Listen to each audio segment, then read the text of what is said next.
গোচারণ ভূমির কথা আমরা বলেছেন, আসলে এটি কিন্তু আমাদের এক সময় কার্টুনি ব্যবস্থাপনার একটি নীতিমালার মধ্যেও এই বিষয়গুলি অন্তর্ভুক্ত ছিল। এই গোচারণ ভূমি হিসাবে সেগুলিকে সংরক্ষণ করতে হবে, যাতে সেখানে আসলে সেই বিষয়টি তখন ছিল হলো কমন প্রপার্টি, উন্মুক্ত, যে মানুষ বলবো যে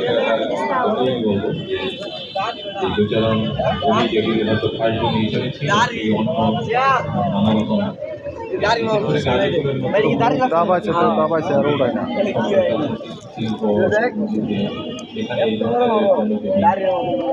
সংরক্ষণ করাটা আমরা অবশ্যই চেষ্টা করবো।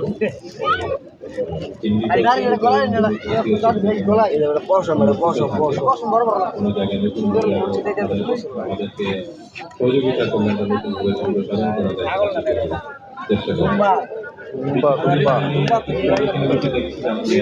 পোষা প্রাণী আমাদের কিন্তু এখন খুব একটা, আমি অনেকদিন দেশের বাইরে থাকার সুযোগ দেখেছি যে কত বড় একটা ইস্যু আছে, অর্থনীতি আমাদের কিন্তু এখন ওইভাবে পালন করলে চিকিৎসা ব্যবস্থাটা ভালো গড়ে ওঠে না। আমার মনে হয় যে এটি কাজ করা হতে পারে।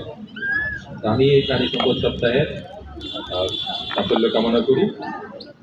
আমি আশা করব যে এর মাধ্যমে এই অনুষ্ঠান এবং এই প্রদর্শনী সাফল্য কামনা করে আমার বক্তব্য শেষ করছি। সকলকে ধন্যবাদ।